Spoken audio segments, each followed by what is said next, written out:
blue planet.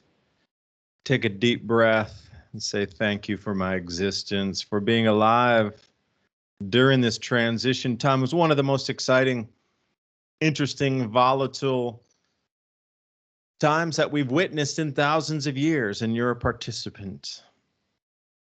Make your manifestations count to the positive side of light. Now, as we're being drugged through this reset, I'm here with Ransom Godwin from 420 TV Freedomist Films tonight to discuss the narrative and the push and the superhighway you're being forced down with everything that we're seeing from the prices, and everything seems so manufactured, does it not?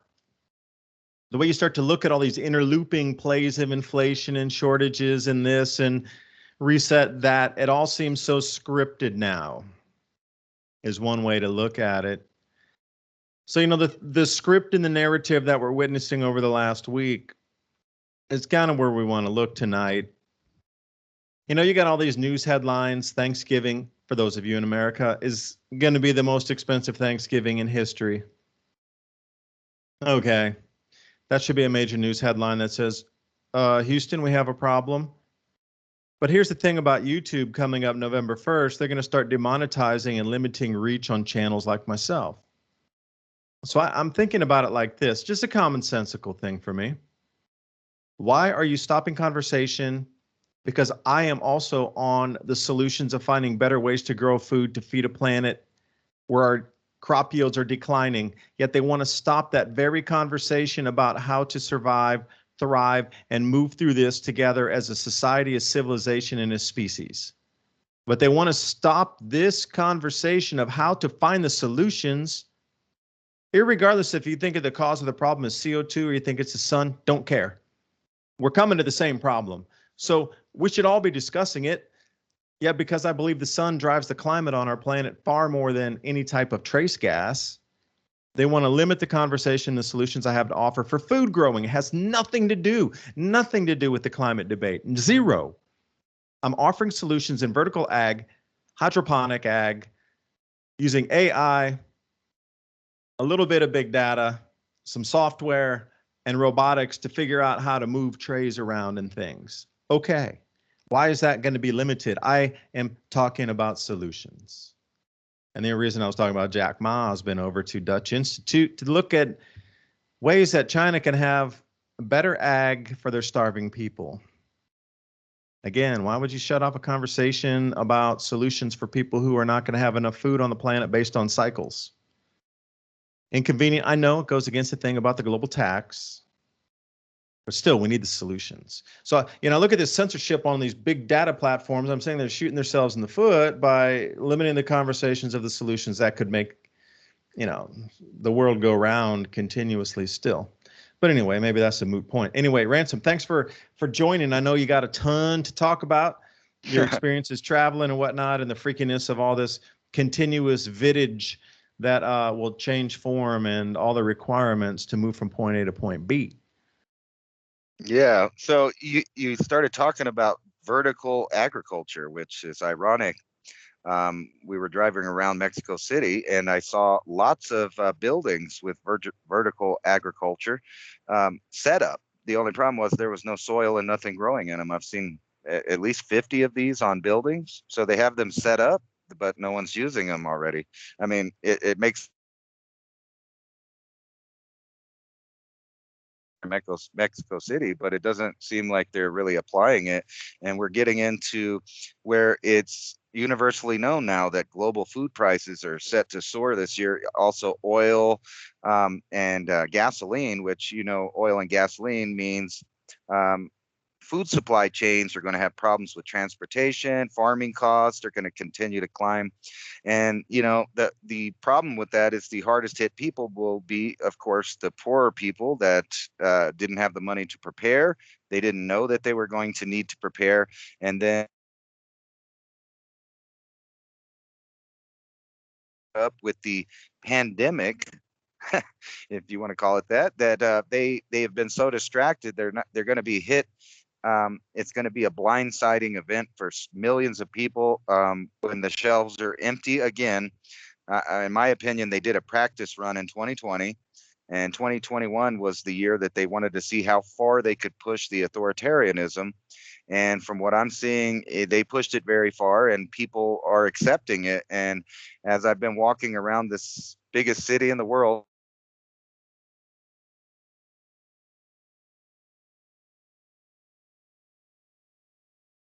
authoritarian uh, health regime, I guess. You have two main regimes out there kind of setting policy for everyone, and that's the IPCC as far as the weather argument. And then you have the other argument is whether or not you're allowed to make choices for yourself and your children. And everywhere I look on the government end and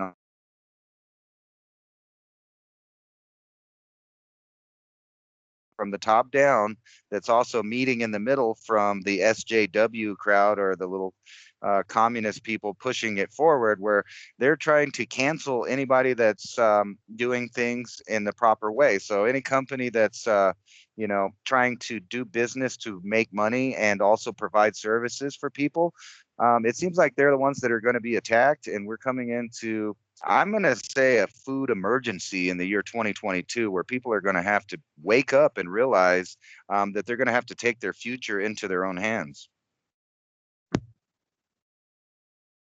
Yeah, I would agree. I was calling food shortages in 2022 back in 2017, when we were doing the original analysis of the second planetary magnetic field forming in the outer solar system, affecting our own jet streams right here on Earth.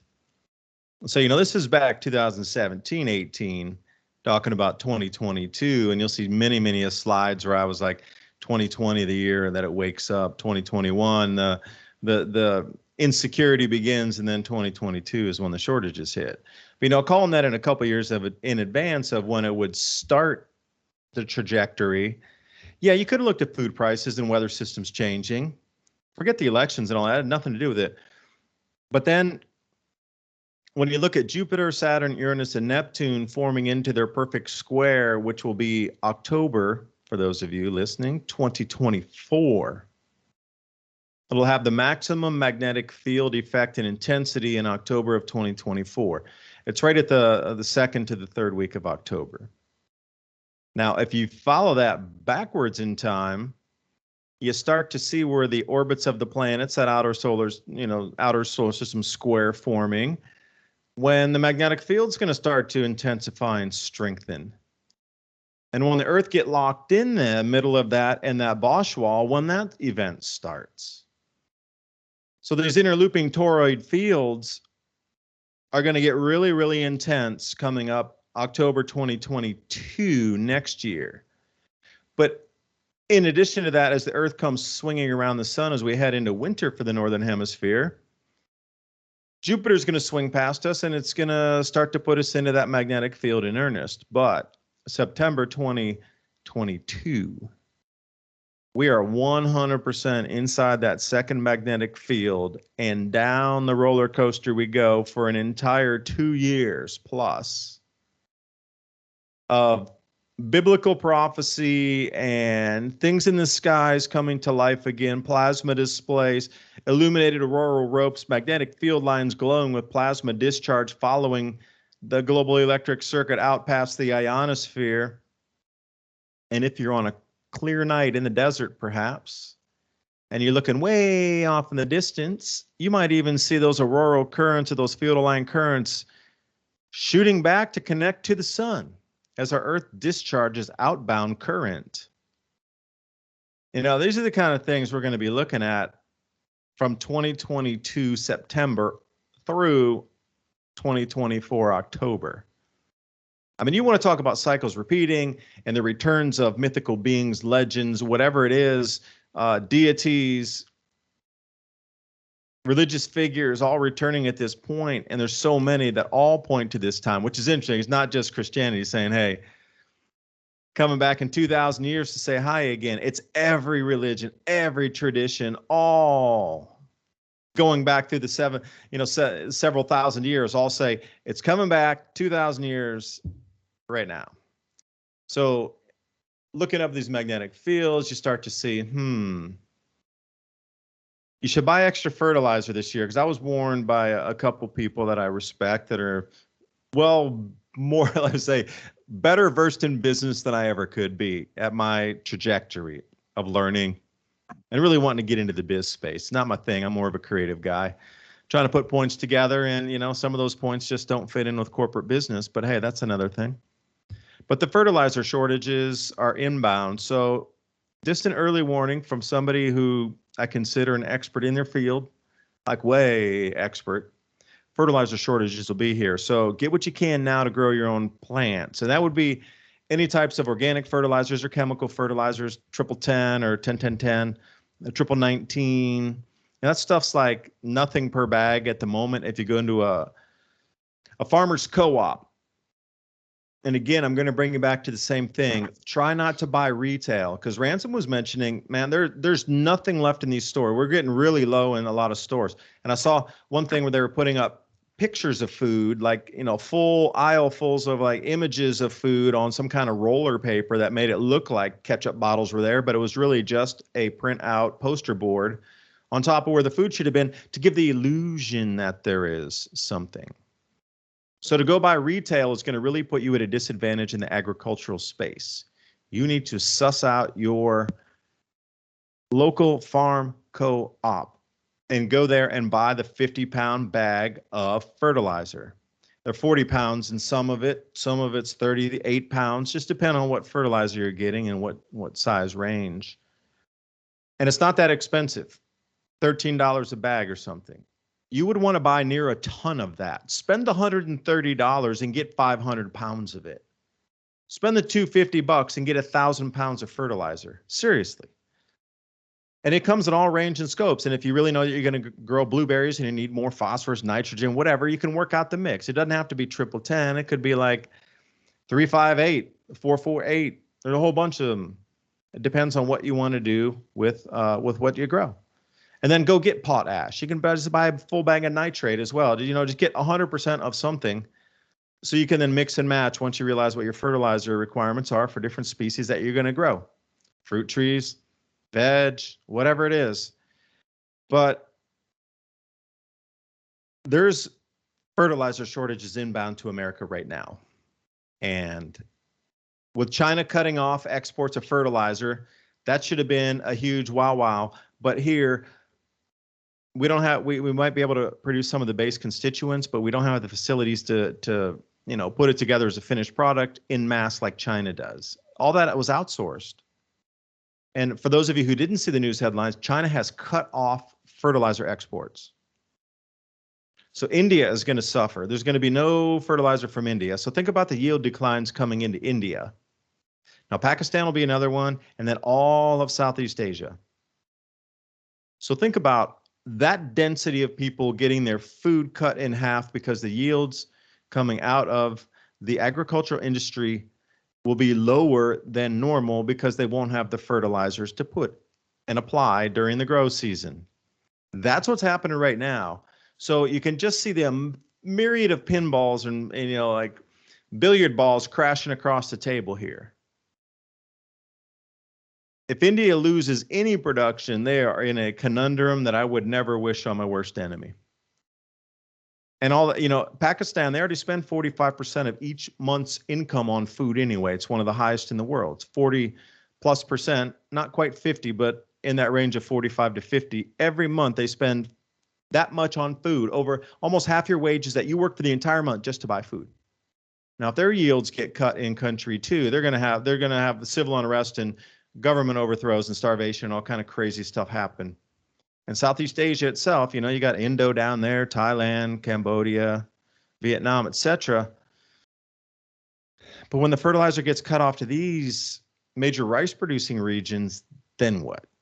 It's almost like China's shooting itself in the foot by cutting off the fertilizer to the nations they import rice from. Something's got to have gone terribly wrong.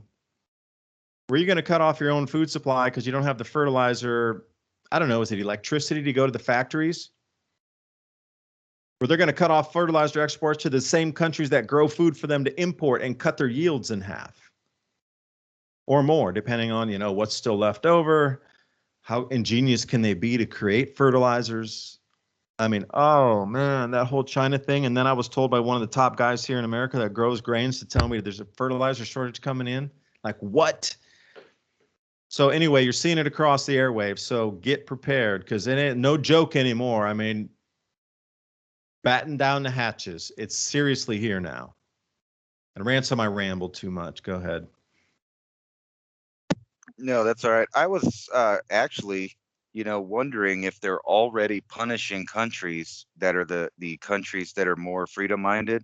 Like you brought up the empty shelves, where I just came from New Mexico in the United States. It's supposed to be the land of plenty.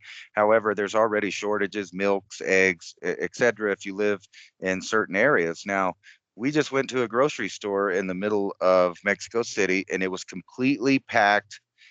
It probably where they took those pictures you were talking about. And that's funny. That kind of reminded me of that movie, The Interview, where they went to North Korea and they were showing, oh, our people are fine. They're being fed well. And that's exactly what it was a store full of pictures. It had no food in it. But I wanted to get into the idea of that, because it seems like, from what I've been paying attention to, that the countries that are rebelling the most are the countries that are the first ones to start having food shortages. Now, here in Mexico, they're completely complicit. Everybody wears masks. They, sanitize their hands every 15 minutes, every 20 minutes, depending on where they go. And you can think about the impact in a couple of years of bacterial and viruses that have become immune to this, so that they would be somewhat like antibacterial resistant bacteria, that super strains of stuff. So all of the areas that are being complicit are completely destroying their immune systems, but at the same time, they're getting like, treats. They get to go to the movies, they get a packed grocery store, and then places where I live, where there's a mask man,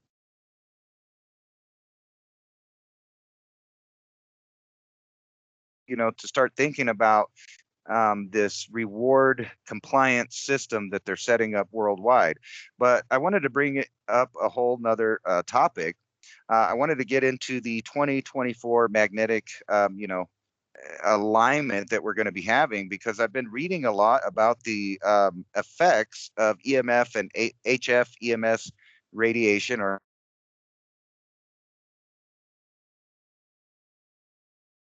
pathways. It changes their gene expressions. It alters the plant completely after being exposed. Morphogenic responses observed after the plant had EMF. So it kind of makes you wonder, how are we going to be able to grow when there's massive food shortages around the world? And then we slide into a time where the plants are not going to be growing in the exact same way as we're all used to. So even people that are trying to grow are going to have to learn new things about how to deal with their plants behaving different, just because the magnetic field in the entire solar system. And we talked about last week how, there's like 100, what is it, 100 light year, they calling it a tunnel or a magnetic rope that surrounds the Earth and the solar system.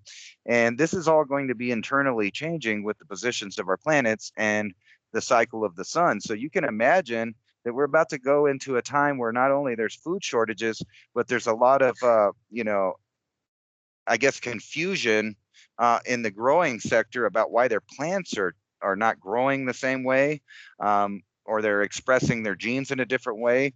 And I know there's a lot of argument about EMF affecting humans.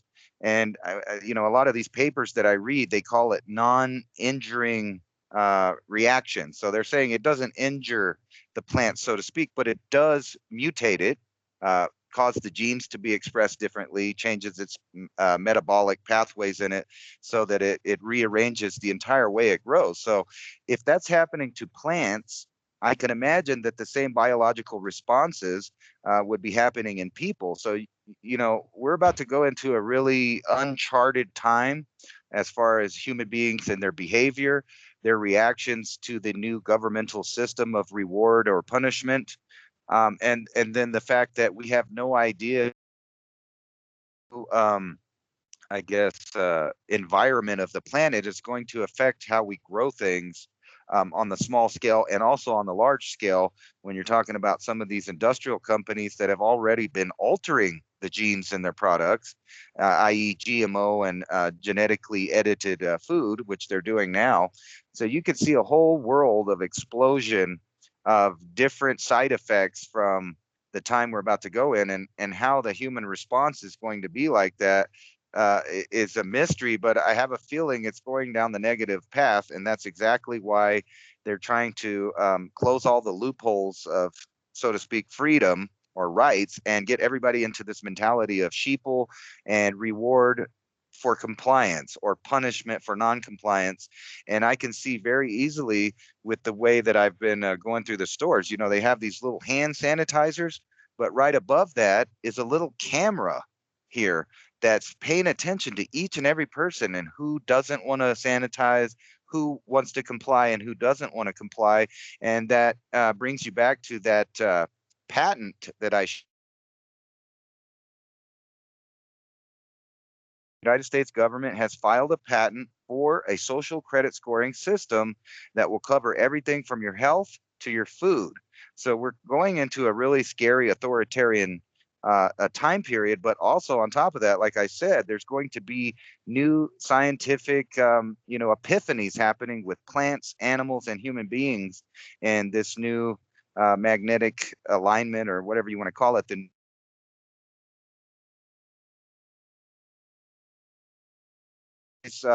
inputs into our biome that are about to shake things up considerably.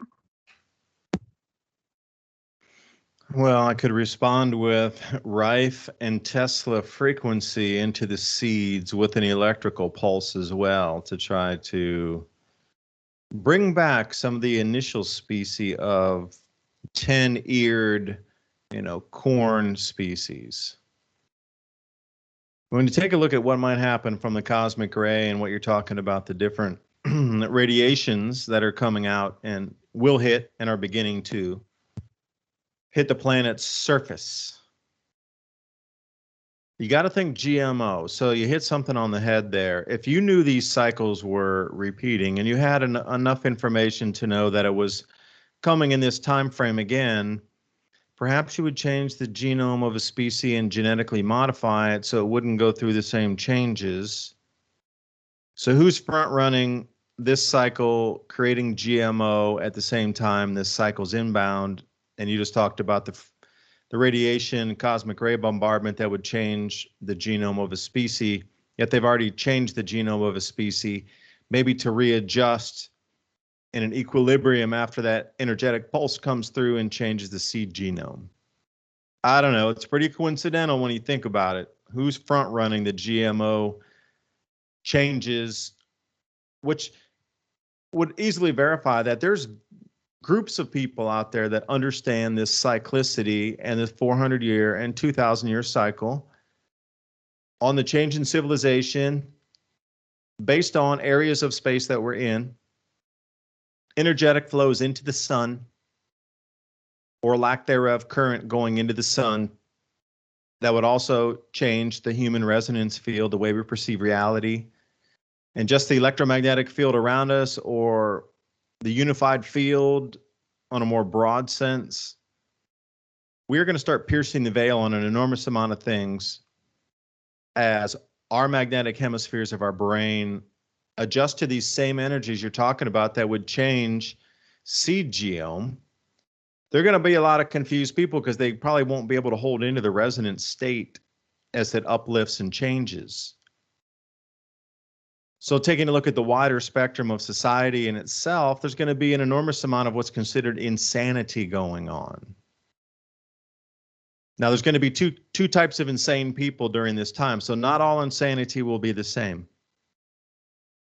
The first kind is they've lost their mind completely and a babbling, completely, the resonance field is so far out that they can't hold almost their physical body in the resonance field in a physical plane, because the energy and the energies have changed so much in the vibratory field that either they're old or locked in, or they can't comprehend changes where they're in such a dense medium that as the vibration gets lighter, they just can't hold state anymore. And you're going to see that full on ripping of a human's mind, and they won't be able to function in a new energy field. That kind of insanity. Now, there's a second kind, which will be quote unquote insanity, but it totally, you need to listen to the people who start to see and hear things around them, because these same vibratory and radiation and electromagnetic changes are going to awaken abilities in us, the human, to see and perceive in a different frequency of light and an enhanced and amplified visual field, auditory as well. You're going to start hearing things that you couldn't hear before because you couldn't decode the frequency at that point.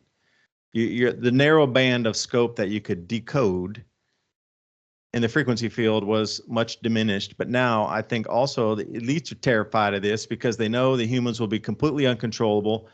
1,000x in perception increases unless they can put something of metal in, I don't know, a substance of carbon to make it not go through those same changes frequency wise, or really nullify any of those upgrades of frequency field enhancement. And here's where we might sit with that, because people are going to start seeing things that are popping out of the woodwork, literally, because your visual vibrational state is going to change where you can see in a wider scale. Maybe it won't be infrared, maybe it'll be something else. Can you imagine if you just turned on your infrared sense in a single day, how weird your world would be? I mean, your world would be so incredibly weird. And then what if it turned on something with heat? And what if you were to see in different angstroms, like we can see the sun, it turns yellow, it turns blue, it turns white. Then you can see the magnetism, and there's all these different things, the purple, the greens. What if you could start to see in all those different frequencies of the human eye and perception? You would go insane. You would go mad the first day from everything you're seeing new that makes no sense to you. You might even see things crawling across or walking across your lawn that just aren't there, but you could see it in some sort of heat or some sort of vibration or some sort of magnetic field resonance, and you'll see it clearly, but it won't make sense because we've been so limited in our five senses. So I think elites are terrified of this awakening of the mind, of the capabilities of perception of the humans. That's why all this control's on top, in addition to the food. Starving a country out. We've seen this a lot in the Holodomor. I talked to a historian, and we were talking about communism and thing. And he said this starvation, communism, Holodomor, using food as a weapon type of thing has only really emerged in the last 200 years. It'd been used on a microcosm before, really tiny scale, like starve out a village or siege a city or something. But nothing where we're seeing entire countries get their food supplies cut off. This whole thing is a phenomenon of the new era in the last couple hundred years. So would it be used again? Yep. See, the countries that aren't complying are being starved out now. And I had that same conversation with somebody who said, we're being starved out right now. And you should prepare. Not everybody will starve, but they need the rollover amount of people to get into the cities and comply and do everything that's required to get food. If you didn't prepare your food stocks, I'm sorry, you're going to be at a disadvantage moving forward because you pretty much are out of time. Weeks or months at most, and you're out of time already. If you didn't get anything ready, you're out of time. Unless you rush these next days and rush at full speed and go get ready. Otherwise, they're going to starve you into compliance. And, Ransom, I'm curious, what do you think the percentage is of individuals that go along with the narrative under complete control of everything we're talking about, digital identities, individual carbon allocations, and multiple things into the carbon form per year so you can access food, versus, what percent do you think will be left out in the countryside that will just stay out of the system? I'm curious, as it kind of works its way through the mud, if you will, what percentage is at the end will be the compliant and which ones will be countryside folk? I don't have the answer. I don't know. I'm thinking it's like a 90 to 10% or 95 to 5%, 90% compliance. And I'm saying that because of what I see, and I interact with people that that do comply, and those that don't comply, a lot of that percentage will change over whenever their bellies are empty and their kids are hungry. And you hit the nail on the head. As Kissinger said, we can use food as a weapon. Now, I kind of wanted to go back to this electromagnetism thing, and I was thinking about that. You're talking about maybe they were trying to preemptively change the plants, because a lot of the I guess side effects of the HF EMS, or high frequency electromagnetism, it does a lot of weird things to these plants. Like it changes, and also when you talked about how some of the countries are going to be, kind of hoarding their fertilizer, it kind of gets into this too, because uh, a lot of the tests that they did on plants, where they bombarded them with high frequency electromagnetism, it modified their gene expression in a way where it changed stuff like their calcium dependency, their protein inhibitors. It changed like the elongation or the dryness of the plant, things like this. So the entire plants change into a different thing. And it's funny, because in the literature, they always call it a non-injury, effect. However, they also call it, let's see here, a genuine environmental stimulus. And the reason they say that is because this radiation invokes specific responses in plants that are very similar to the stressful treatment of a plant. And I kind of wanted to bring that up because you were talking about these ancient, corns that might have had 10 or 15 years on it, and who knows. I actually have some of the special kind of patent mounted corn that gives you 5 or 6 on it. So there are some people out there trying to go the other way. But back to the radiation, it seems like it's going to be a real effect on the plants. And who knows what that means for food production when you actually have to change the soil, um, because the plants are modified. So think about that. Like they've bombarded plants, like maybe just on the leaf or the flower, with this radiation, and the entire plant, not just the directly exposed part, but systematically the distant tissues like the roots and other parts of the plant change considerably. Their metabolic changes, we don't know what they are, and they even know that the long-term effects of this are unknown. But the short-term effects are quite, responsive, where the entire plant changes, not only from its shape, how it grows, but even the stuff that is pulling out of the soil itself. So you could see that they may be scared that actually, if you know anything about plant stress, a lot of plants do better and produce better vitamins and better fruit after they've gone through several stressful things, like a plant in the garden that's got moved around, or eat up or whatever, but then it rebounds. It usually has better fruit or vegetables on it. And not only that, the seeds that it drops now can cope with the new environmental hazards. So they may be scared that this change is actually going to feed people in a way that they can't control, or maybe it could also make famine worse than they expected, where it's uncontrollable for them as far as they want to control it. But if you think about, many times in the past, food has been used as a weapon, just like you said, in small villages. But actually, the Roman Empire implemented food as a weapon constantly when they invaded, fighting the barbarians. When they invaded the British Isles, they constantly would burn and slash fields. They would stop trade between one group and another so that the supplies, and we see that all the time. We just now, in a modern day, we call it sanctions, and that's what they put on countries that don't comply with the world agenda. So, if plants change considerably with just a little bit of electromagnetism, um, transverse and gigahertz, imagine the effects on human beings, animals, and the way that they may change. So you think about that. You said the fertilizer would be held back. That may be because they know that the plants are going to be needing um, different trace minerals out of it. And then when you kind of combine this with the chip shortage and gasoline prices, you can tell that they are trying to have a complete economic stop of all countries, because you can't have a great reset unless you actually reset it.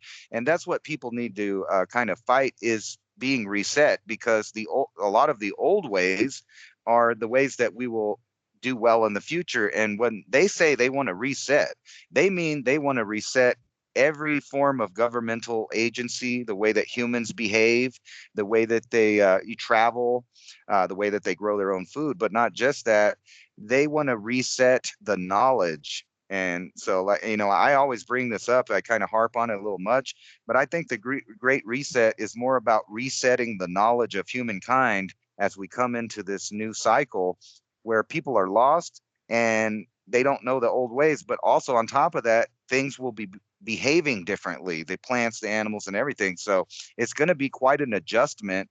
And I don't think that anywhere 90 to 95%, none of those people are prepared, and most of them are willing to give up any right or freedom that they have to fill their belly and their children's belly. And it's hard to judge people like that, because when you're looking at some of your starving kids, you feel like you need to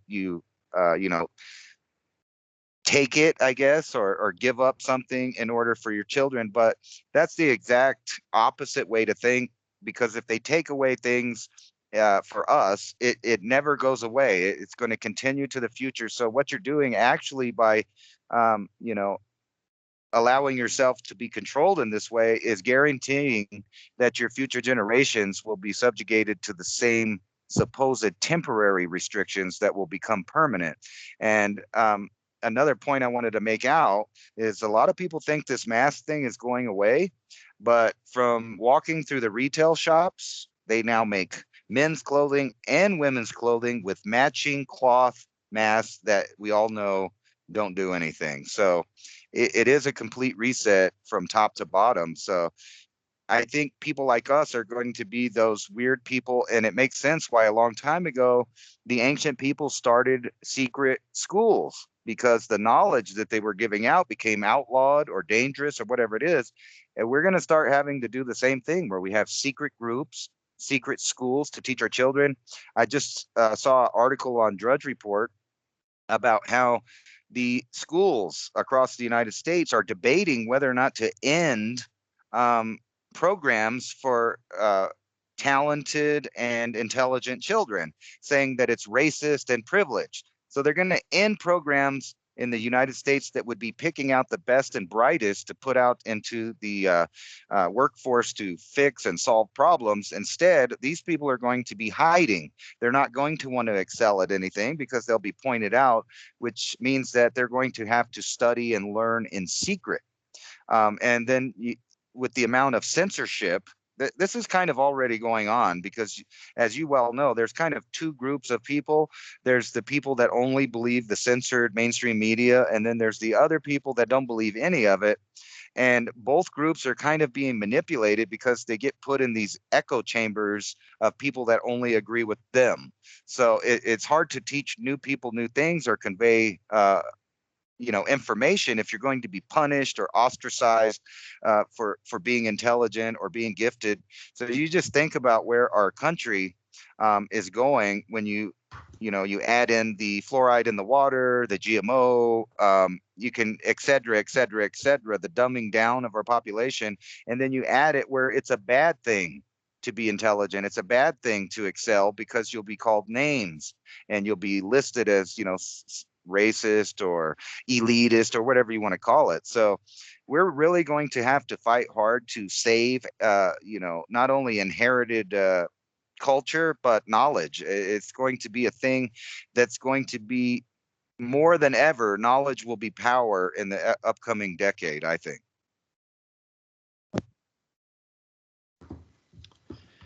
Are we going to become the new Illuminati?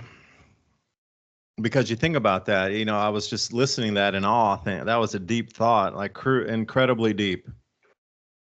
We go through these resets on a pretty periodic 400 year, or the real heavy ones at 2000 year. That's 5 of the 400 years. But what if the people who didn't agree with the narratives at the year 2000 and the birth of Christ and the Roman Empire had to come off and do their secret schools? Nothing more than like Ransom and myself and a few others who believe in freedom and autonomy of thought and just being a human being on the planet, But we have knowledge of astronomy, and we have knowledge of other industries enough to, make a difference and find solutions. Now, if this were to happen, then would Ransom and I need to go into secret, and then we find, and yeah, we create our own groups. So we're the ones with the knowledge that was left over from the collapse. Because you got to wonder, it's happened 5 times in the last 2,000 years. Like, what levels did people rise to of knowledge, and then who was left over that kept that knowledge and still shared it amongst their tight groups? The Library of Alexandria, I really believe that was a thing. So I want the librarian of the Library of Alexandria to be in my group. Like, what is the knowledge they would possess? Because when you look out at these groups that are trying to align, and see, this is the thing. Well, yeah, maybe we go into hiding now. We take the information with us. We create our own new groups. You're a new whatever it is. I'm not even going to use the current terms for that, but a new, society would arise of people holding the old knowledge that would have to hide. But now they became the oppressors. They were supposed to be the ones keeping the knowledge from, back in the last 3 or 4 collapses. But, they brought that forward, and then they're using it to front run this cycle this time to enslave humanity. It's like it got co-opted somewhere along the way with an alien presence. Because the shortages are being engineered. I mean, I talked to some guys that do grain deliveries, and they were telling me that some of their combines are sitting idle because they can't get farm tire replacements for it. They got $1 million tractor and combine harvester sitting idle on a field because they can't get a farm tire for it. Specific, there's very specific tires for that. So they're going out of their way to hire different welders, etc., to build them a tire from scratch from an existing almost matching vehicle, and then putting a tread around it to get it to the same circumference as the other tires. So they're building their own tire from scratch, and rims and everything else that go in on hubs and spindles to get that tire set into place from scratch. So he's got a whole crew of people working with blow torches and things to try to build a tire. And that's the innovative spirit that we need anyway. Okay, supply chains cut off. No problem. I got a crew of guys that can create a tire out of nothing. We use an old spare one from an older tractor. I got a guy who can there's an abundant solutions here. But taking out the fertilizer is one thing. Now we're coming into sort of a Homodor type of thing where they took away the farm equipment too.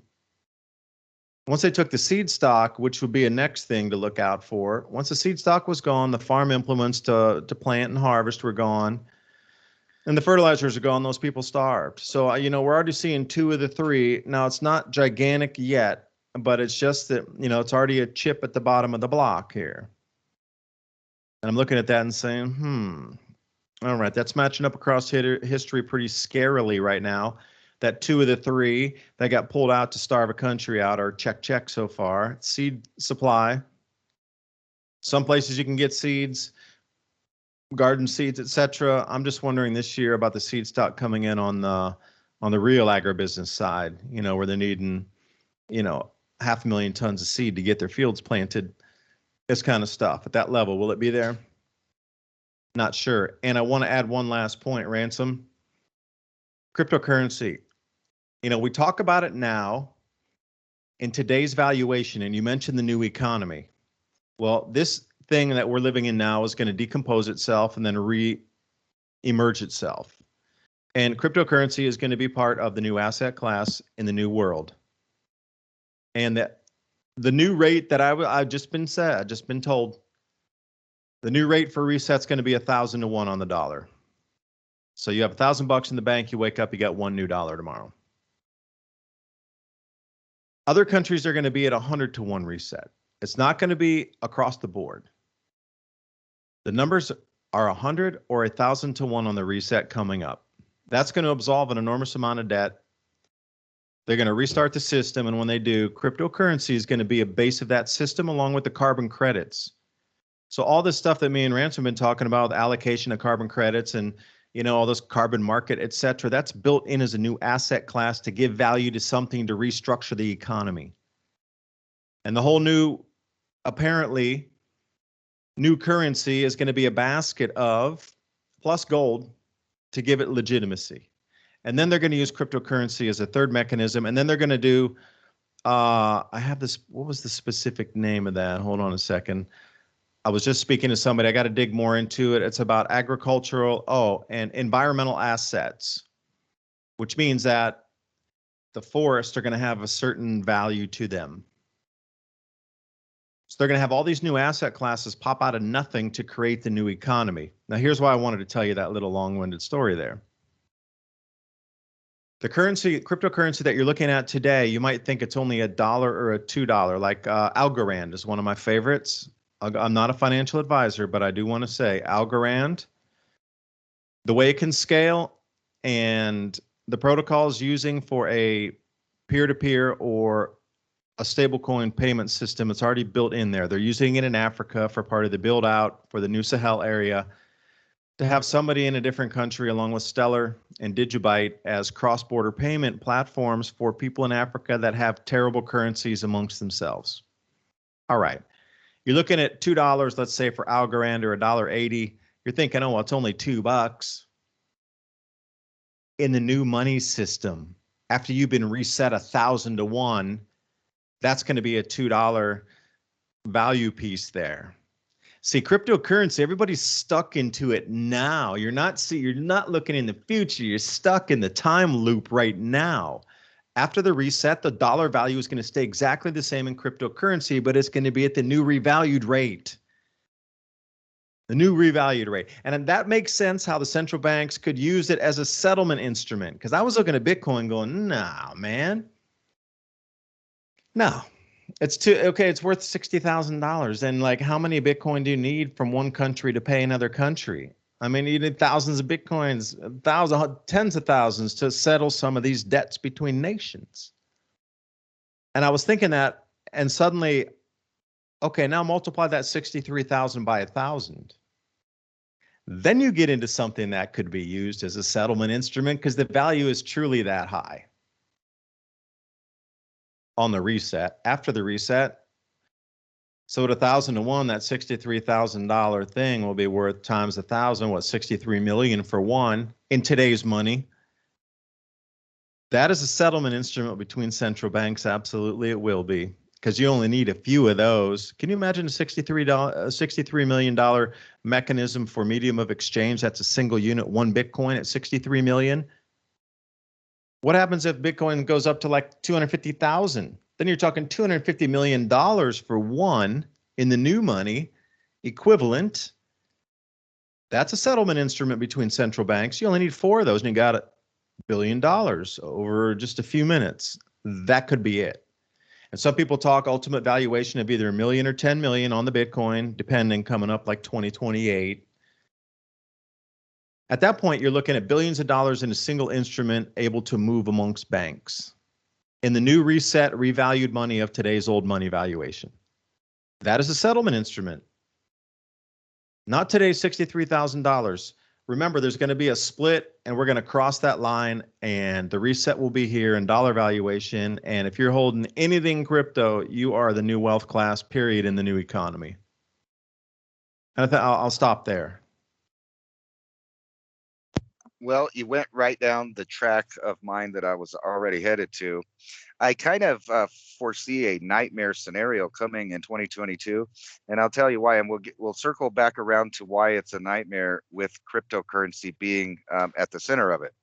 A lot of people don't know that cryptocurrency, about 60% of what is it, like $2.7 trillion or something like that, is actually commodities. So food, different things that you would consider commodities. So what happens when the commodities run out or become scarce?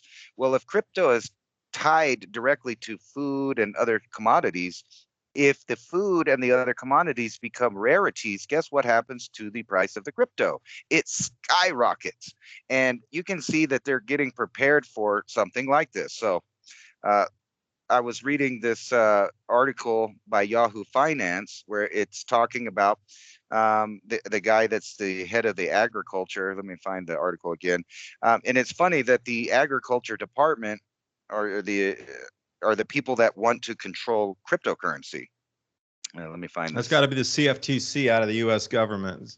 That's right. That's right. And they want more power right now. They want to completely control the crypto market. But if you think about this idea of the food and commodities being a direct correlation with cryptocurrency, because 60% of cryptocurrency represents commodities, you can see that if there's scarcity in food and you own stock in very valuable food that becomes very expensive because there's not much in it, or other commodities, you can clearly see that your cryptocurrency would become a lot more valuable because of the scarcity. And then another point I was kind of where I wanted to go with this nightmare scenario, as you know, that we have this mandate going on, right? And there's a lot of court battles going on. And I remember I've been telling you that, you know, my idea is that this is a specific plan to create a divide between the way people think. So in New York right now, let's take New York for an example.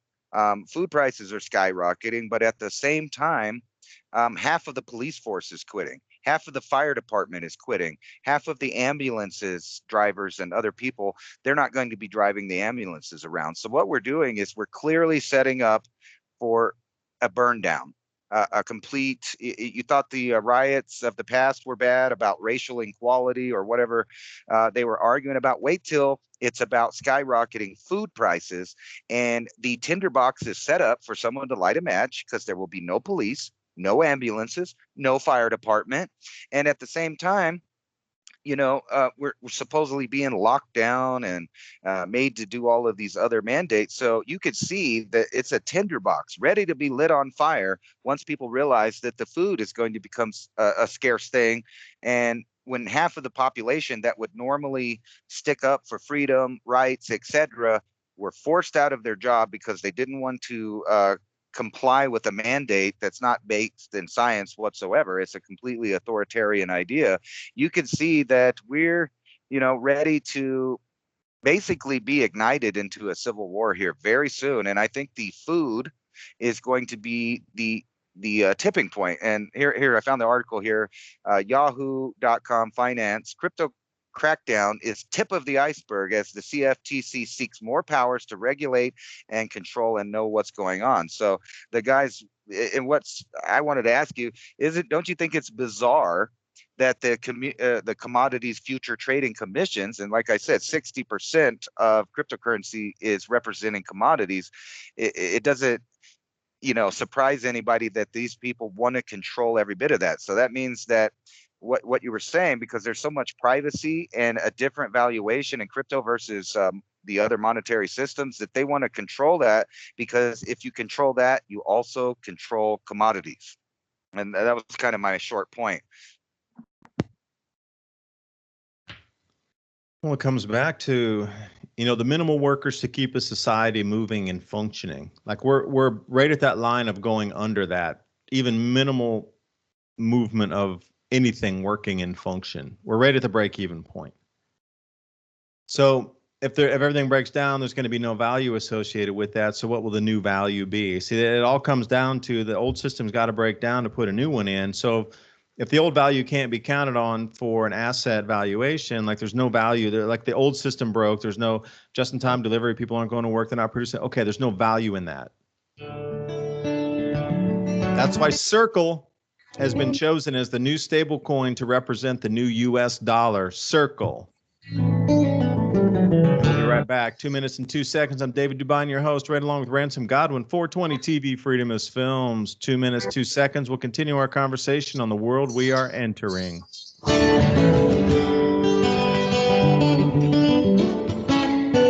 You're listening to Revolution Radio at freedomslips.com, and we'll be right back after this message.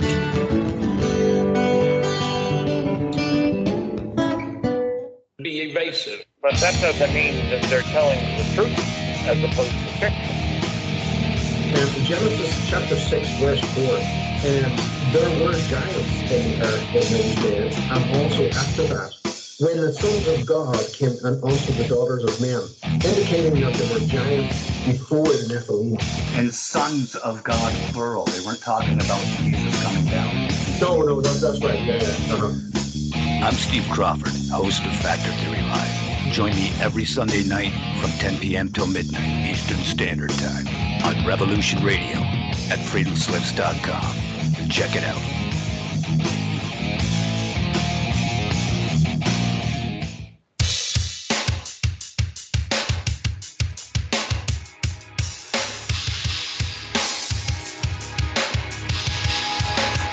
Enter into a world unseen on Raven Star's Witching Hour.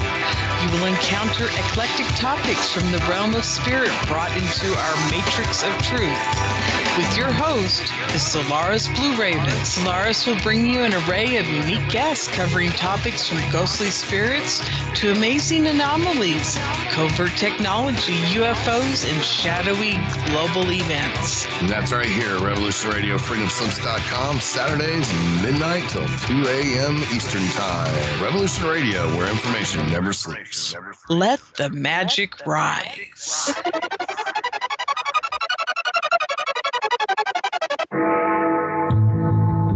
Galactic Interstellar Council on Revolution Radio Studio A, Fridays at 2 p.m. Eastern. Join us as we traverse the starseed paradigm, as expressed in the time-space continuum that we know as the divine expression of love and light. Integrating this conscious unity into the galactic paradigm. So welcome all, both terrestrial beings and galactic beings as one. So be it.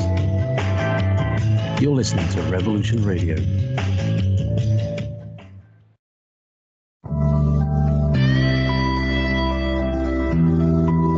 If you think for 1 second that the Capitol will ever treat us fairly, you are lying to yourselves. Because we know who they are and what they do. This is what they do, and we must fight back.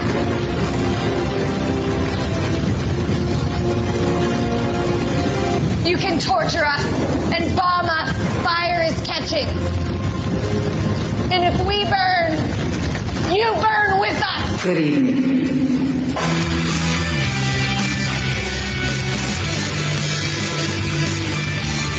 Are you awake yet? I hope. We've tried and we've tried for years and years to use passive resistance and loud voices to make a change. The time is over. Your governments around the world have no other goal than to decimate your entire existence at the hands of the bankers and the elites.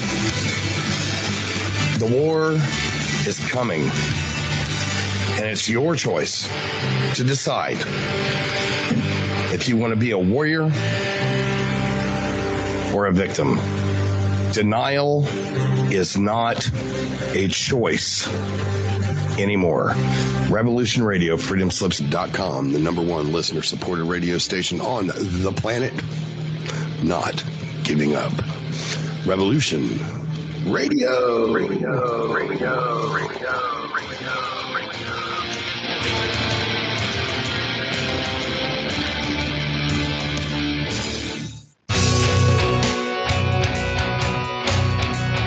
All right. Thanks for listening while we took that short break here at Revolution Radio, freedomslips.com. And yeah, we're going to get back to your host.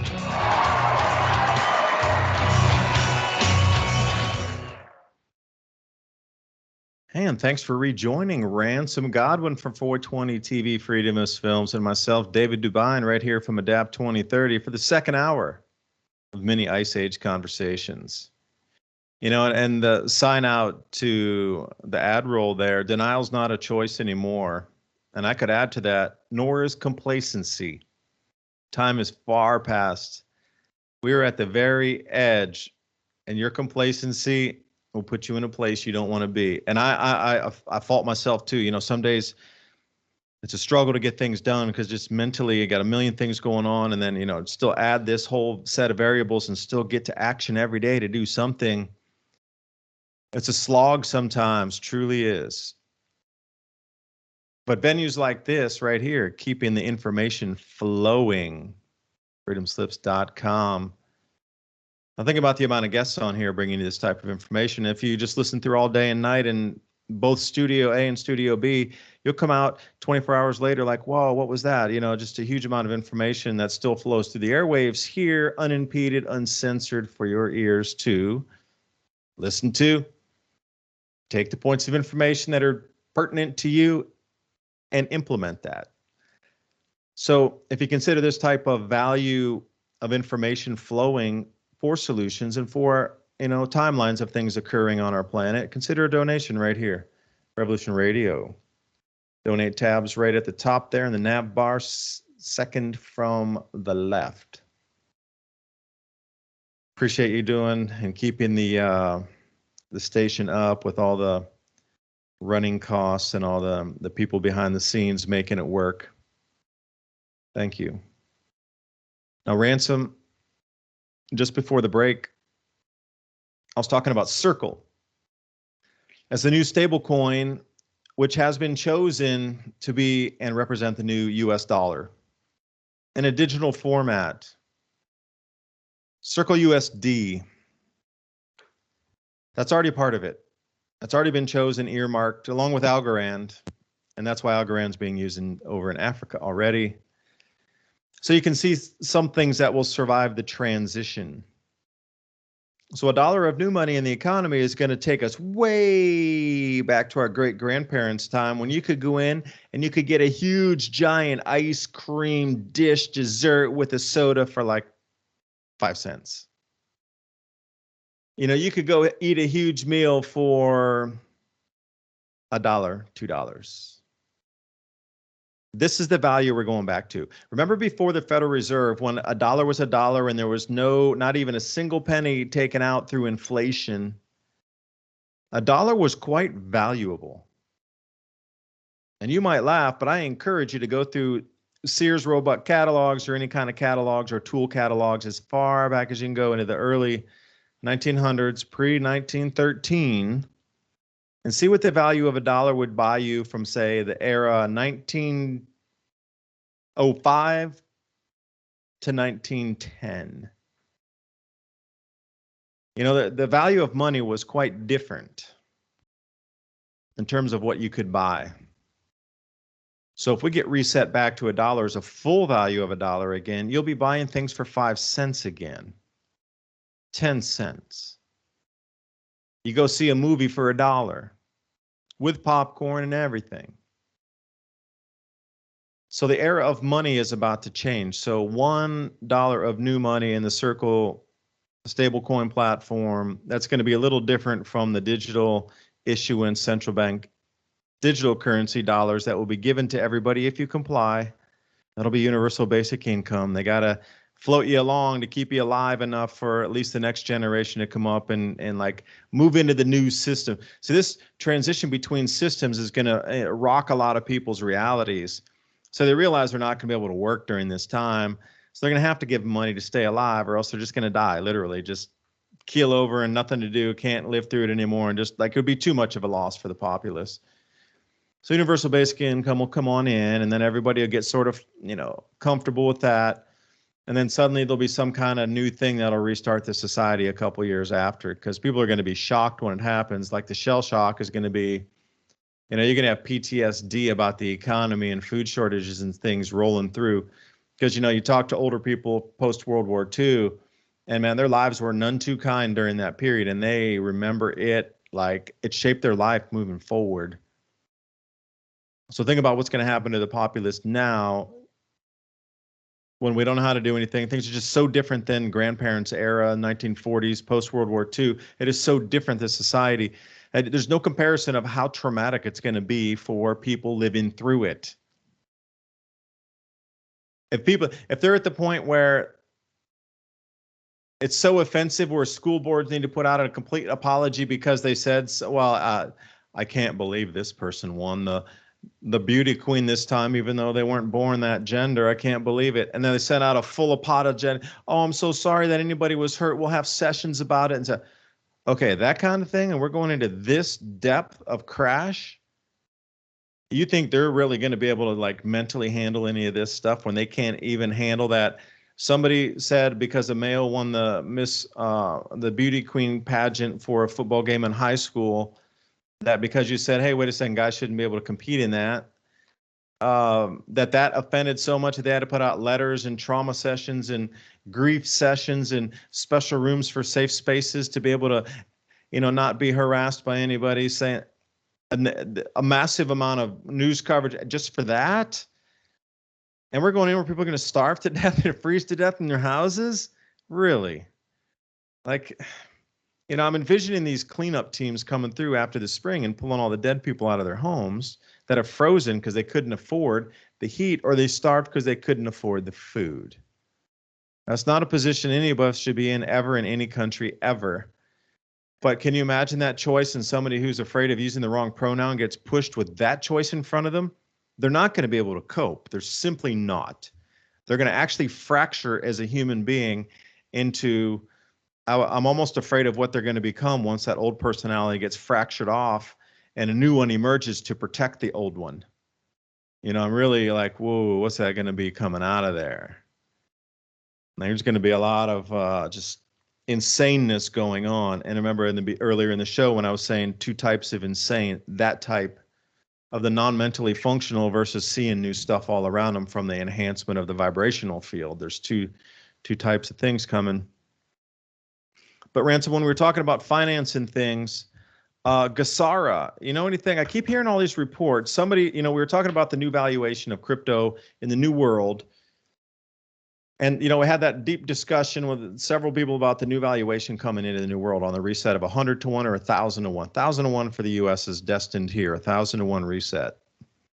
So another set of people I was talking to are talking about Gasara, like, hey, man, go buy a bunch of Zimbabwe dollars. You need to get a bunch of Iraqi dinars and just order them online, and get the physical paper in your hand, because Gasara is also about resetting and revamping and revaluing those currencies that have gone to zero pretty much. Now, that's kind of, I just don't know much about it. I'm hoping you know more than I do. It's supposed to go live, trickle in live something here in the next month and few days and whatnot. So anything to know about this Gasara or this North American version? No, I actually don't know anything about that. But what I do know about is Rothschild, Nathan Rothschild. I kind of was listening to you and I was thinking about this reset of the money value, and it kept bringing me back to the Battle of Waterloo, and the little propaganda and fake news that happened of the time. As you probably know, Nathan Rothschild basically took all of London's wealth overnight from a lot of bad propaganda news. And it's kind of like that right now. If you look at headlines across the board, they're telling you that crypto is risky, it's going to crash. And you have a lot of rich people saying, it's bad, it's not worth anything. But then when you really look into it, it's actually worth a lot. As I brought up previously, 60% of it represents commodities. So if they keep telling people these things, and people start being scared to invest in certain things, it's kind of like what Rothschild did when he bought up all of everything, because the news was that the French were going to be dominant again, and et cetera, et cetera, et cetera. They manipulated the public into selling off their wealth, basically, so that they could buy it all up for pennies on the dollar, which sounds a lot like what's going on. What you're talking about is a reevaluation of money, where people, they're going to act like the crypto's not good so that only a certain amount of people can get into it, at the same time as propping up the dollar when they know that it's headed for a failure. So in the same way, we have an opportunity, kind of to be like Nathan Rothschild in a way. I know that's not somebody that most people want to be like, but in the way that he had information early, he knew that information was power, and he knew that if he could keep other people from having the information, that his gold and silver would just go up. And he bought up all kinds of stocks on the London Stock Exchange along with the other people. And they are now, the richest families in the world, some of these people that pulled this. And it was all on changing wealth into no wealth, and then changing no wealth back into wealth in their pocket. So they made everybody basically sell off things that were very valuable because of news of Napoleon losing or winning the war or whatever. And the same way they're doing that today in the mainstream media, where it seems like they give you exactly the opposite advice on everything.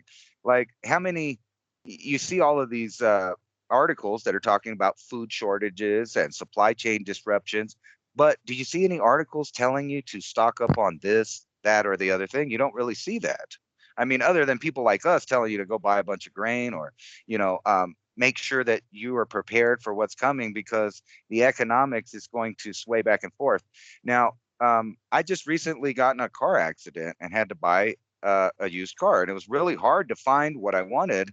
And I was reading an article the other day that was talking about a similar transaction where a 2019 car, and you got to remember there's a chip shortage, and it's expected to actually last for some time. There's no stop to that anywhere soon, but people were fighting in a bidding war for a used 2019 car, and the price of that car went past the original retail value. So you could see that there are certain people that know that things are about to change. And one of those things is getting your hands on technology while it's still affordable right now.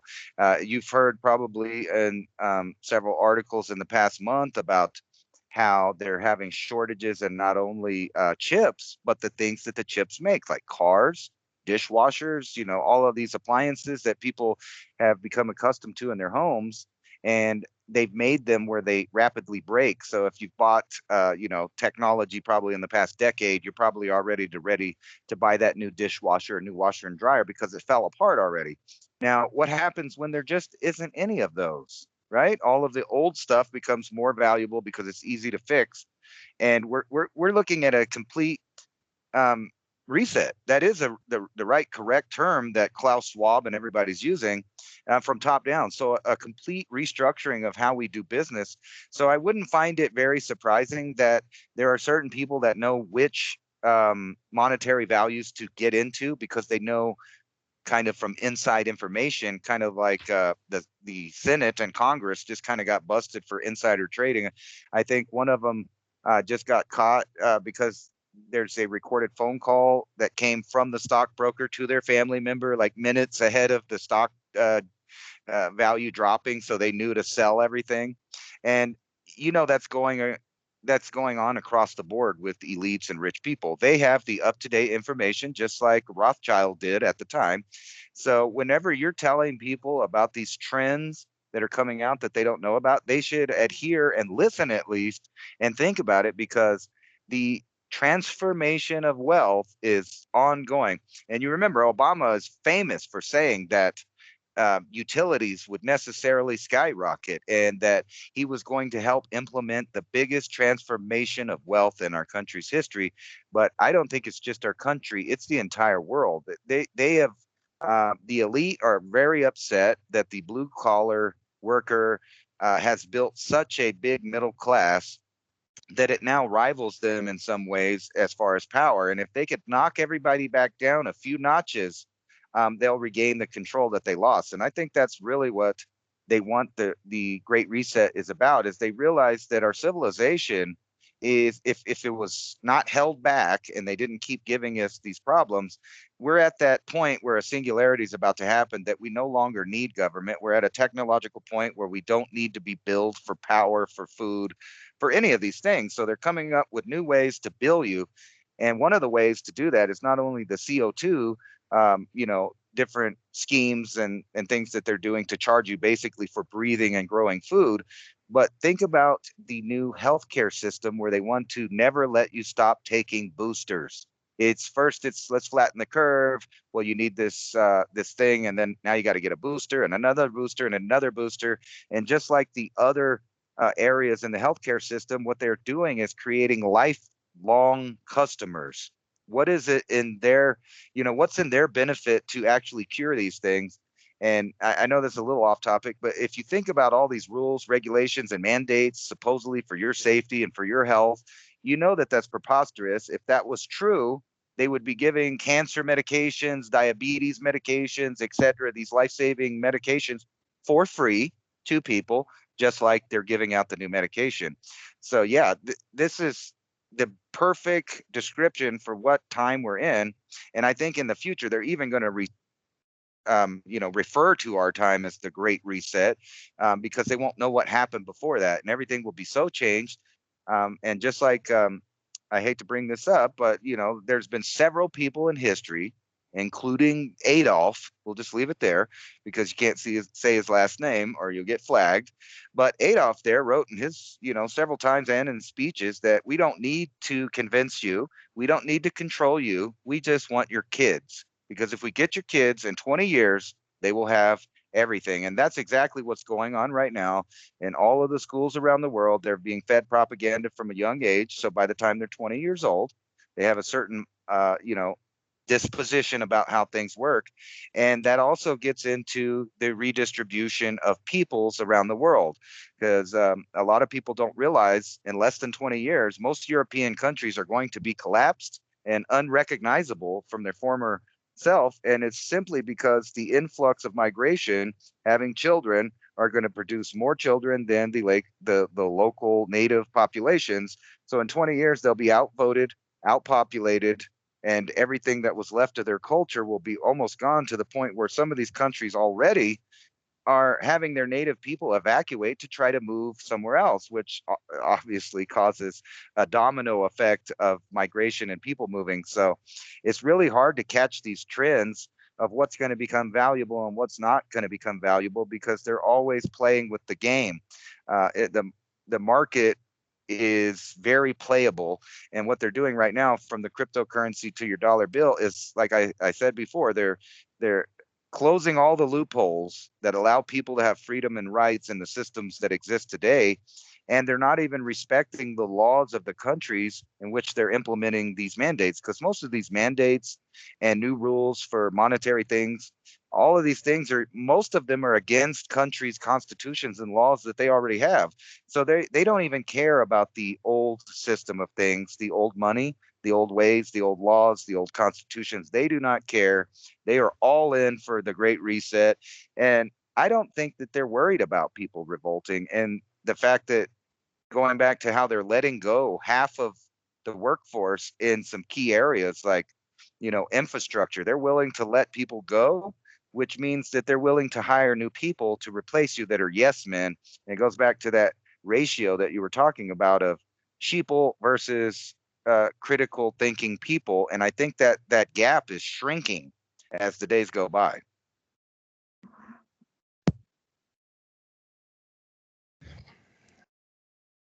And I guess I should start off with the fingerprints of the grand solar minimum and your question about what will be valuable during this transition. So the fingerprints of the grand solar minimum remain the same. Every 400 years, we have the same things happen. You're talking about the population migration. Standard practice, people can't create their lives, grow the food, have the economy, job, whatever. They packed up the wagons, ox cart, whatever it was, and then they moved. The economy was reset at the time too. There's always an economic collapse and some sort of thing re-emerges out of it. And then governments collapse too, because hungry, angry people change governmental systems. So then, those are the fingerprints of the grand solar minimum. Those three events can be identified for every single cycle, every time. So now what? Where's the value going to be in those particular changes that are inbound?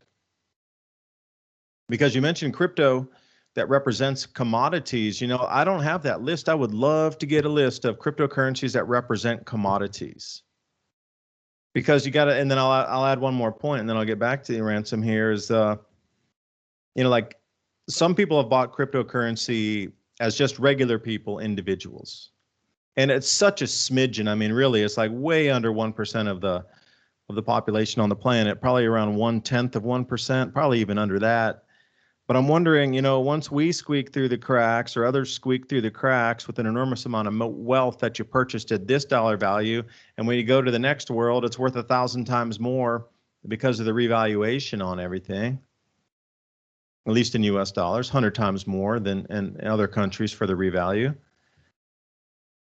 how will they deal with the people who squeak through the cracks with an enormous amount of wealth? Are they going to leave them there? Are they going to try to, I'm just curious. Because what is the new value going to be based on? So yeah, you got the carbon credits and you got the crypto itself and you got a basket of currencies with some gold. But if you don't have any industry and you don't have any food production and there's no agriculture coming out, I just don't know where the value is, because if you don't have food for the people, you don't have a society, period. So food's got to definitely be in the mix somewhere there. Food coin, I don't know, is there such a thing? But I'm curious, Ransom, you mentioned it. So do you have, or do you know of like maybe one or two of these cryptocurrencies that represent commodities? Because I am going to start a list of these. No, I actually don't. I mean, I'm reading that they say that 60% is commodities, and that was my exact thought: is which ones are which? Which one represents corn? Which one represents gasoline? And kind of like the God rule of government, guns, oil, and drugs. Well, we're in a new thing where they are controlling water, food, and money. So we're in a new era of that, and I would love to know that same list. But the fact that the Commodities Exchange Act considers cryptocurrencies or virtual currencies itself to be a commodity kind of convolutes the idea of which one's actual commodity or which ones they're saying is just a commodity because it's valuable. So that I don't know, but I would love to know that, because always in the past we've had the ability, if you wanted to get rich, to invest in vices. So if you know that, like, I know this sounds kind of messed up, but there are billionaires that do this all the time. If you know that the economy is going to crash or go into hard times, a lot of rich people invest into alcohol or gambling or et cetera. It's the vice, things, and they know that hungry, desperate people will start dumping their disposable money into these vices. And the same thing is going to happen now, but it's with food and other things. So they know that if you invest in certain things, it's kind of like what George Soros has done with where he would know that a country's monetary system is worth so much money, and he would just buy and buy and buy and buy until he crashed their economic system. And then he gained all that wealth from it when it came back up. I mean, he's known to, I don't know which exactly countries, but people talk about that. How did he England. make all of his money? Yeah. Yeah. So it's a constant. He nearly crashed the Bank of England. Yeah. So you could see that like the Rothschild thing, it's these little secrets that they know ahead of time. And if you study what's going on right now with this little scandal with the senators and congressmen, I bet that you could find a lot of these exact companies to invest in or take your money out of. Kind of follow the money men. Like, isn't that the saying, follow the money? Well, if you follow the people making money, look what they're investing in and what they're trying to collapse. Yeah, and I'll go back to the crypto for a second, because it's all new for me too, to understand. This is recent information for me in like the last, say week or so. The revaluation of cryptocurrency in the new world after the reset is going to be the new valuation. So coming at it from a completely different angle now than just what it's worth right now, having the commodity value with it just opened another whole avenue of like, what would you consider getting at the moment? Again, not financial advice, just throwing some ideas out of here. So we know so far Bitcoin's been equated with digital gold. Okay, so we can go with that, and that's the representation of gold as an asset. Great, it represents a commodity. But see, then, what I know about Ethereum already with the DeFi or decentralized finance platforms, where you can pledge collateral. Like, let's say you have one Ethereum and it's worth $4,000 now. You can pledge your one Ethereum, and then you can borrow $1,000 or $2,000 of money in, USDC Circle, or you can get make or die, and then you can go off and buy something else, and then accrue those gains too as it's increasing in value in a bull run cycle. But if the price drops, you get stopped out on an autonomous contract, and your Ethereum's liquidated to cover your loan price, and then the overage is then returned to you in terms of DAI or USDC. Now, see, that's decentralized finance, and there's billions going in there, and they predict it'll be $1 trillion market in the next 2 years. So that would represent finance as a commodity aspect of some sort of investment platforms. But then here's another thing. When I mentioned Digibyte and Stellar, those are on their own networks, and they're their own incredible fast, I mean, literally lightning fast payment systems to buy a stick of gum is like Digibyte or Stellar Lumens. But see, those prices are increasing too, because Digibyte was worth $0.01, and now it's like 12 cents. And then Stellar Lumens were just a penny each back in the day, and now, it went up to $1 and something. But think about the other payment protocols and all these things that are running like autonomous internets and just everything involved in the investment space and digital everything. So whether it be a decentralized web server, that's also done on the Ethereum protocol. And I know one called Quartal that's out there. Quartal is the better way to say it. That's going to do a decentralized internet to try to rival, was it Chrome and a few others. So that would be an information space commodity there. But all these other platforms that are built off of Ethereum being the engine to drive the entire cryptocurrency space, I mean, that has to be worth something as a commodity. Like, what commodity might that be? The engine commodity? I don't know. But, Bitcoin being gold and Ethereum being the driver of everything in the financial space, starting with DeFi, but then trickling down to every single facet of everything done on the blockchain and in cryptocurrency. They're divergent. Blockchain's not crypto, but it is crypto. Crypto rides in the blockchain, but blockchain is also blockchain, like storage of information. Storage, once it's loaded, it can't be immutable. It's once it's locked into the blockchain as a storage device, you can't change the info. Like, can't get in there and like tweak it. Once it's in there, it's in there. So the storage value space too, and if you're thinking about storage facilities for value space, that's a commodity too. On a what do you call it, like server farms or something? That's a commodity to store information. So I mean, there's commodities, digital commodities is where I'm looking at this thing in one sense. But what physical? Because I don't know. There's a corn coin out there, food coin, soybean coin. I don't know. I haven't seen really a soybean coin out there. Otherwise, I would have bought it if it represented a bushel of corn. Okay, so maybe corn coin will represent 1 bushel of corn. Would you buy that? Absolutely. If it's pegged 1-to-1 for corn values, and specifically anything agricultural, oat coins, I would have bought a lot of those because oats went up in price tremendously. But I don't want to be on a futures trading account where the CFTC can jump in and look. And plus, I don't want to owe capital gains taxes. It's ridiculous. Taxes enough in itself is a whole different thing moving forward. I don't know how it's going to work, but I'm not a fan in any way, shape, or form of having to work and then give away a portion of the money for everything I don't believe in currently, pretty much. And all the wasted money that was done in the war since I've been a kid in a university, from the first Iraq war to the second one to the occupation of Afghanistan, where we squandered trillions, and now these same boneheads are still in charge of using your money, which they're basically extorting from you every month, to still run down these same dead ends that have just bankrupted our country and the citizens.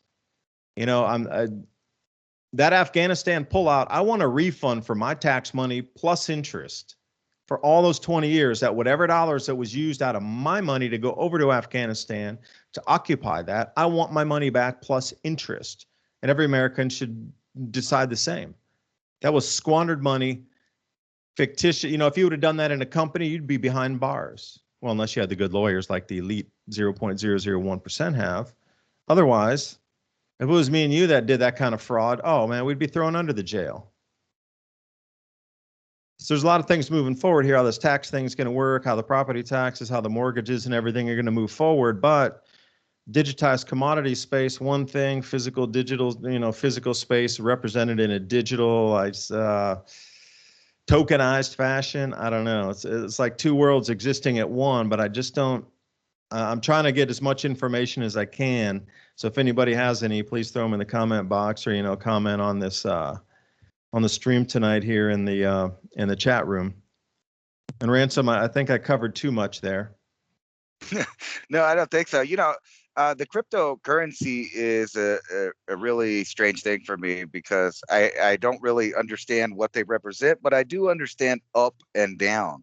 So like the other day I bought, I think it was like 500 Shiba Inu, and within the 2 days it was like up to $1,000. My 500 doubled, right? And then now it's back down like, I don't know, 20%. But if one were to pay attention to the little, I guess, adversarial way that the crypto goes up, like say if you had $500 in Dogecoin and $500 in Shiba Inu, one day you could take your money out of one of them, put that in the other, and then in a week or so it'll reverse. Like so right now Dogecoin is like up 25%. So if you had that, it's a rival to Shiba Inu. However, we know in about a week or so it'll probably reverse places again. So, but just think about if someone had, some of these bigger players are dropping like $500,000 in it, and then in a day or two they pull out $100,000, then they put it in the other crypto that they somehow know is going to go up. You know what I mean? So you could just see them constantly with big money making, like you said, the individual investors, like what, less than 2% or something like that, versus big companies that are buying large amounts of each crypto and then selling it on a day-to-day basis. There's basically people sitting there paying attention, watching the numbers going up and down and making huge amounts of profit, and they don't even know, like I don't, what it is that they're trading or buying, but they do know that the wealth is increasing. And I've seen, not doing anything, just dumping a bunch of random cryptos, I probably tripled the amount of money that I put in it initially. And, it's continually dropping, but overall it's going up. So I would think that if you had crypto and you bought crypto earlier this year, this Shiba Inu is down right now. So you bought some more of that, people are expecting it to go up to about 50 cents. By the end of the year. So right now it's like 0.0006 or whatever it is. It's a really small amount. But if you think about the increase in wealth, if you know which time to get rid of it and which time to hold it, and that's a big question, because you were talking about, if you have money in your bank, it's just sitting there and you're at the whim of the central bank on what your money is worth. So like you said, it could be worth nothing one day, and then it might go up or go down, kind of like the housing market. I had enough money to buy a pretty decent house just 2 or 3 years ago. Today, it won't even buy me a plain piece of land with nothing on it, because the real estate is skyrocketing. I know a good friend of mine bought a house for like $350K, and it's already worth 500 something K or 600K. It's doubled or almost doubled in just a year's time. So if you kind of listen to where these trends are going, but actually pay attention to it, there's a way to increase your wealth right now. Unfortunately, that's the case always, is when a lot of people are losing wealth, there's an opportunity for certain people paying attention to gain wealth. And oddly, just a few years ago, I was flat broke, and I'm not doing so bad here. And all I've done was listen to trends, pay attention to people that are doing well, and try to copy them. And the same goes for prepping and food and everything. I've been listening to people for some time, and when you hear something that makes absolute sense, like it should, like store things for a rainy day, whether it's gold, silver, rice, beans, whatever it is, how could that ever be a bad idea versus not preparing at all? It's never a bad idea to prepare. Never. And to answer a couple of questions here, to start with your friend, me, you, everybody, okay, anybody who's bought property, that's great that the value went up in the homes, but the property tax is associated with that new valuation. How many billions will that bring into governments because the fictitious money printing, right? So the money is fake that's going into the system. It's being printed by the trillions. They're just adding zeros on a computer. So the valuation is going up. And, if I could come back to the land tax at the end here, but just think about that. Your friend's property went from what, like 400 to 600. Well, they're going to be taxed at a new $600,000 rate for their property taxes. Thank you very much for the money. Because Biden's new also tax plan included in their sneaky little is if you have $1 million in family land and you want to pass it down to your next generation, anything over the 1 million will be subject to a 40% capital gains tax. So if that price went up from 400 to 600, what if it goes from 6 to 1.2? Well, then you're passing down a house that's worth 1.2 million. You get the 1 million free, 200,000, and then whoever gets that house has an $80,000 tax bill with it just for passing it down. And you bought it at 200,000. Well, what if these numbers keep going up and we get into sort of a hyperinflation event, and the next time within, let's say, the next year when it's revalued, it's not 600,000 but 6 million. You know, these numbers, they can fake the numbers all they want to drive prices to collect more property taxes. I mean, that's just one thing amongst the myriad of, you know, ridiculousness things that are going on right now. But, you know, steal somebody's land, that's farmland, that's 350 acres for average farm somewhere in the Midwest US, and they know that, you know, 20,000, the prices are going, like you say, bare land, how much is that now comparatively? So those acres that used to be 2,000 are now 12,000. I mean, they're so way far over the $1 million, they'll have to sell 3/4 of their land just to pay the tax on what's coming in. But then the sale is also taxed at 40% on capital gains too. So they'll probably have to sell 9/10 of their farm to cover the capital gains to make the sale for the land, and then also that money that's left over to pay the property tax for the inheritance. So who's going to be there to scoop up that land? BlackRock, probably. You know, this is another way to steal land from people. So to get back to the crypto here, they need to create a new asset class as the collapse comes. So the asset class, you know, as cryptocurrency right now is not nearly valuable enough to reset an economy. It's got to go way sky higher than 10 trillion. It needs to eclipse the gold market for it to be taken seriously. So look, I'm not, again, not financial advice, but the cryptocurrency market should run up to around 12 trillion pretty quickly, because it needs to have the validation of an asset value associated with it as a new asset class in the new economy. Like, you can't bring through something that's really volatile for 2 trillion and make it a base of the new money system. That don't work. So things are going to skyrocket in value. They're going to stabilize, and whatever you got in that money locked in, you're going to roll into the new system in the new era as a new asset class. It'll be built, or the whole money system will be built partially around the value of the entire cryptocurrency sphere. That's in addition to the gold and the basket of currencies and the eco loans, or, you know, the ecological valuations of all land on the planet will have a value to it. So they're going to come up with a couple sneaky new ones, like the carbon taxes, the carbon allocated credits for individuals. Okay, so you can see where the new world's going to be built. It's not going to be built on your labor anymore. It's not going to be built on you going to work and like sending a ship across the ocean, or you going into a factory and, you know, making bits of junk to send somewhere. That's gone. That ain't coming back. It's going to be targeted agricultural production for plug and play grow systems out of China with the artificial intelligence, the big data, the computer programming, all that running in for an autonomous fleet of and mechanized indoor vertical ag. And I wouldn't say vertical, but it'll be more indoor table trade agriculture circled around hydroponics.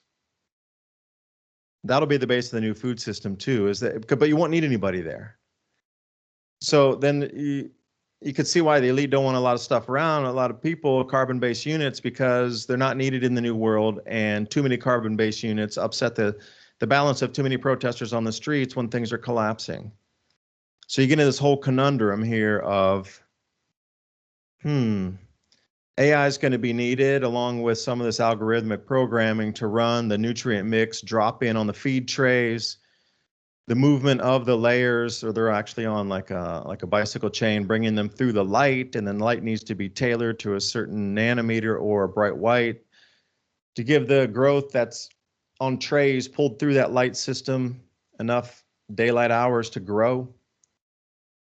That all needs mechanization on it. and people to fix it. So here's the scary part is they already have like autonomous robots that know how to come in and fix the things that are broken.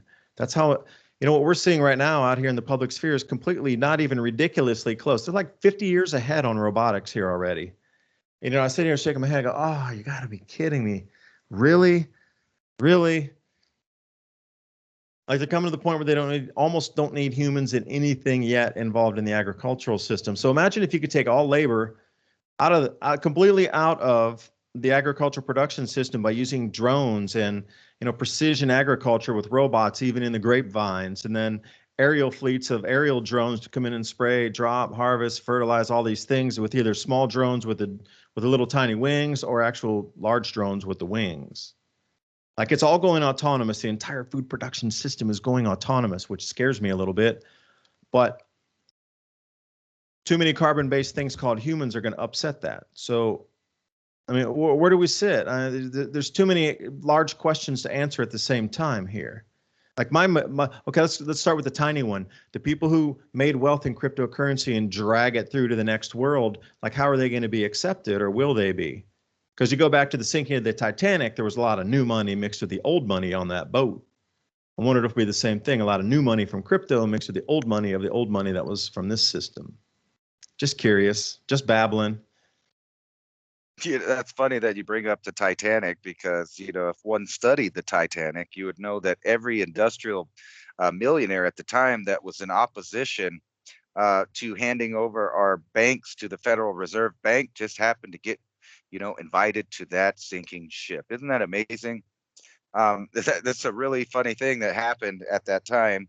A lot of bigwig industrialists, the I guess you would call it the competitors to those people that wanted to go to a centralized bank system, had an early death on that boat. A lot of people don't know that, but some of that new wealth and old wealth that was mixed together, there was quite a few people that were against the Federal Reserve System.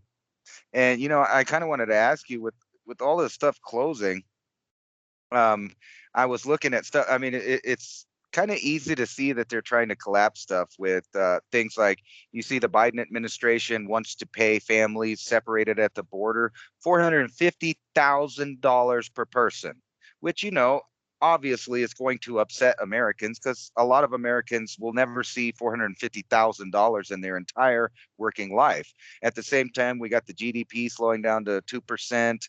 And we've mentioned ad nauseum the food prices, oil prices, gas prices, etc. But even this Christmas, according to Drudge Report here, Christmas tree shortages causing your prices of your Christmas tree to soar.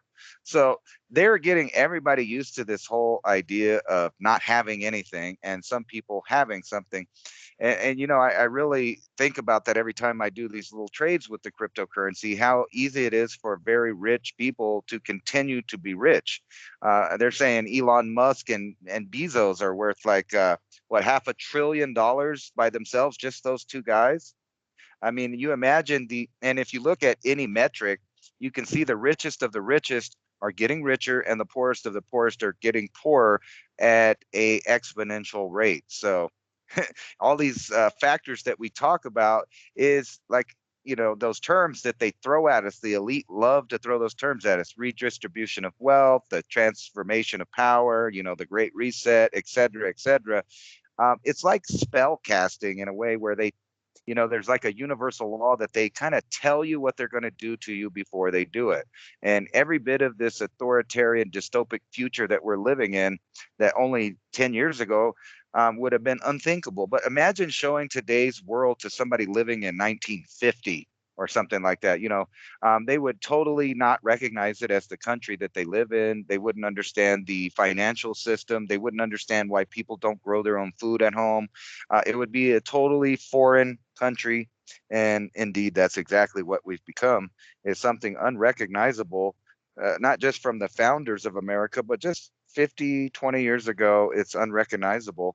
And like I said, you can just see every sign in the wind telling us that everything is going to collapse, become scarce, close, lockdowns, mandates, etc., which is expanding the gap between the richest of the rich and the poorest of the poor. Because, you know, really rich people are flying wherever they want to go on their private jet. They don't even have to go through security. They're not wearing their masks on the plane. You know, they can just come up with paperwork that says they got this or that jab, you know, easy. But for poor people, they have to jump through every single one of these hoops and things that are designed to keep them from reaching their potential. And I think the simplest thing that people could start doing, and I'm no genius at nothing. I'm not a scientist. I'm not none of these things. I'm just a regular, average person that's a poor person that lived in the U.S. And I started paying attention to people. And the very first thing that made sense to me, above all other things, is why are you buying food from other people if you don't have to? You should be growing enough food to support you and your family, as a you know, as just a hobby, as something that, you know, because all of these people back in the 50s, they had Egyptian walking onions and all kinds of stuff just growing in their yard that most of the time they didn't even eat. But if it ever came time to need food, just like at my house, everything outside just about is edible. It may not taste good, but it's there. And when people are fighting for toilet paper and food at the store, I'm going to be sitting at home eating wild lettuce and some, you know, lamb's quarter and some amaranth and et cetera, and we'll be fine. And actually, being poor has already set me up for this future that they're giving us of rations and stuff like that. I already know how to live hard. So it's very ironic to me that I'm starting to live better as the world is changing into a different place. And if you've ever watched The Walking Dead, constantly on that show, they talk about the people in the aftermath could never make it in the pre-world that existed before, but they are, you know, thriving in the new set of conditions.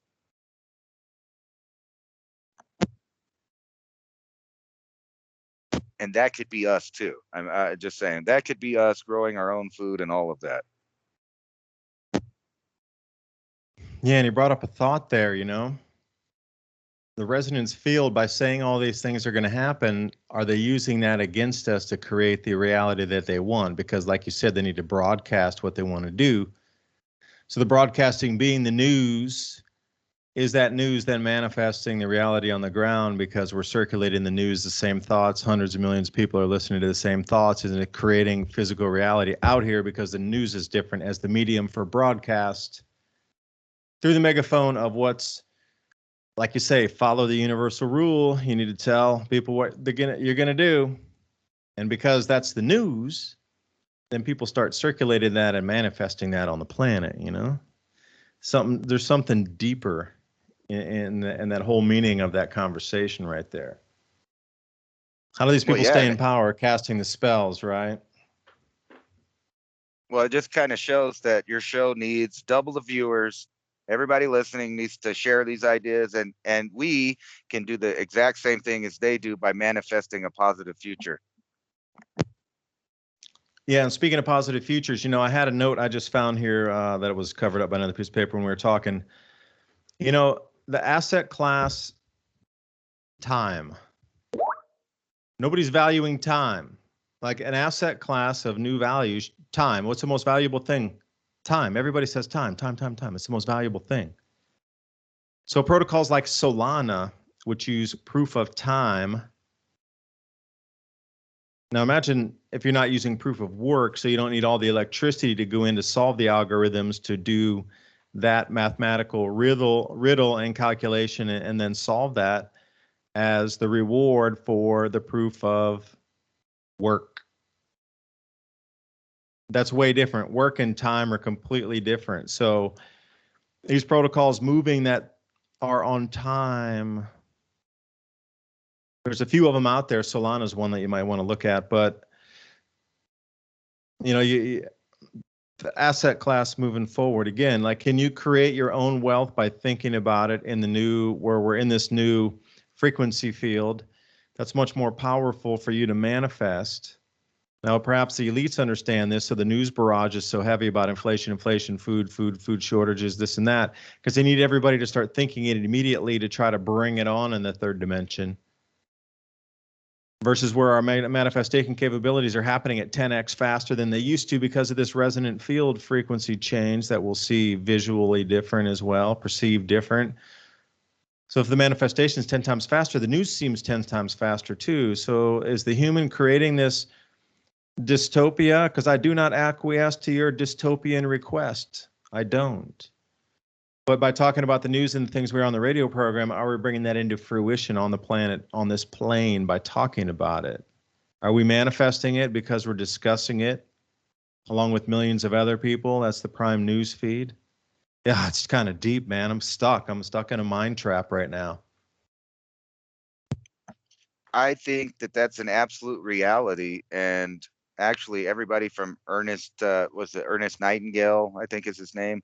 My son's reading a book called The Knack of Using Your Subconscious Mind by John Williams. But both of these guys point out that every philosopher and wise man of every culture has always disagreed on lots of ideas. But one idea that they always agree on is that what a man thinks about is what he makes. So I can attest to the fact that, several years ago, I had my mind in a totally different place. And when I started concentrating on certain things that I wanted to be or wanted to do, they start to become a reality. Manifestation is a real thing. So the thing that you think about all day is what a man becomes. So if you're thinking positive things, growing your wealth, growing food, growing your family, finding solutions to things, that's exactly who you're going to be and what you're going to be doing.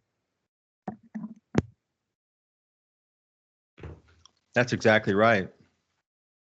Because I'm going to go into my research here that I am trying to bring up to be the #1 agricultural voice on the planet to explain these changes of the Earth's electric circuit and the crop losses below the elves in the magnetic field electrification due to the sun stepping down and the Earth needing to discharge that extra electrical buildup over the last 400 years.